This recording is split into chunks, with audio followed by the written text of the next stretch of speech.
मध्य प्रदेश के कई जिलों में अफीम की खेती होती है। इन दिनों मंदसौर संसदीय क्षेत्र में 50,000 से अधिक किसान अपने खेत में अफीम की खेती कर रहे हैं।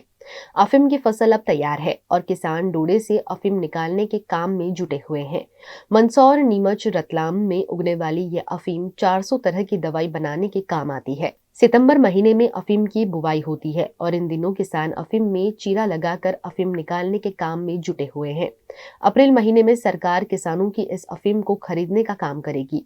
10 आरी के पट्टे पर किसान को 7 किलो तक की अफीम सरकार को देनी होती है, लेकिन अफीम की खेती करने वाले किसानों को कई तरह की दिक्कतों का सामना भी करना पड़ता है। हमारे पुरखों से हमारे दादाजी, पिताजी सभी अफ़ीम की खेती करते आ रहे हैं और हम भी खेती कर रहे हैं। लेकिन उस समय इतना रिस्क नहीं था। इस बार अब धीरे-धीरे इतनी रिस्की खेती हो गई है, दवाइयाँ महँगी हो गई है और मौसम की मार से हम बहुत परेशान हैं।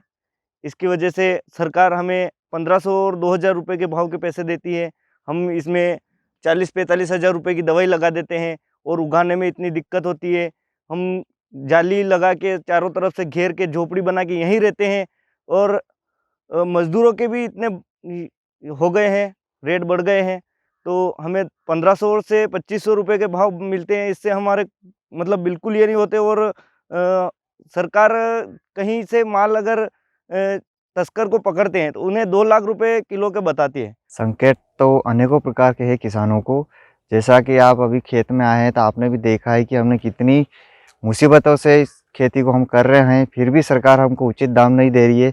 जैसे ही कुछ 3-1 साल पहले से सरकार ने सीपीएस पद्धति लागू करी है। उस सीपीएस पद्धति में किसानों को इतनी समस्या आ रही है कि यदि उसके परिवार में किसी भी प्रकार का कोई कार्यक्रम भी आता है तो किसानों को वहाँ जा नहीं पाते, उसकी खेती की रक्षा करनी पड़ती है। क्योंकि अगर उसमें किसी भी प्रकार का कोई अन्य व्यक्ति नुकसान कर जाता है तो सारी की सारी जिम्मेदारी उस पट्टेधारी किसान के ऊपर ही आती है और उसको सरकार को मतलब इतना प्रताड़ित कर रही है सरकार किसानों को कि उनको किसी भी कार्यक्रम में जाने का मौका नहीं मिल रहा है। किसान को, पूरे परिवार को वहाँ पर लगभग रात हो दिन हो, कैसा भी प्रकार का मौसम हो, उस फसल का उनको रक्षा करनी पड़ रही है ताकि सरकार को वो जो उनकी नीति है उस नीति के अनुसार वो उनको उत्पादन दे सके। शिवराज सिंह चौहान सरकार द्वारा अफीम से निकलने वाले डूडा चूरा को सरकार द्वारा खरीदने की बात कही गई थी, लेकिन अब तक उस पर अमल नहीं हुआ है। ऐसे में अफीम के साथ साथ डूडा चूरा की तस्करी भी खूब फल फूल रही है। कई लोग कम समय में अधिक पैसा कमाने की लालच में डोडा चूरा को नशे के कारोबार में इस्तेमाल करते हैं। ऐसे में सरकार को डोडा चूरा को लेकर भी ठोस पॉलिसी बनाने की जरूरत है। अब परेशानियां ये हैं कि हम अफीम किसान हैं और हम अफीम खेती करते हैं और सेंट्रल गवर्नमेंट जिसे अपनी पॉलिसी की जो इशू पॉलिसी करती है उस हिसाब से हम खेती करते हैं।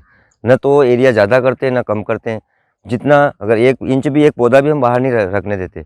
लेकिन भारत में कहीं ऐसे राज्य हैं वहाँ इलीगल खेती हो रही है और वो बिना वैधानिक हो रही है, वो इलीगल खेती हो रही है और हम वैधानिक खेती करते हैं। वैधानिक खेती पर सरकार कई तरह की पाबंदियां लगा रही है।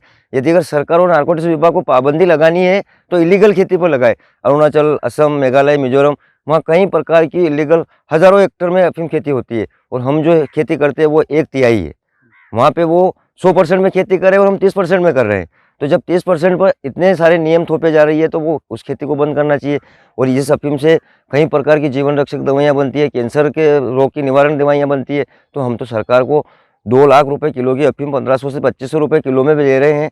तो इससे बड़ा और किसानों के साथ क्या करती है सरकार?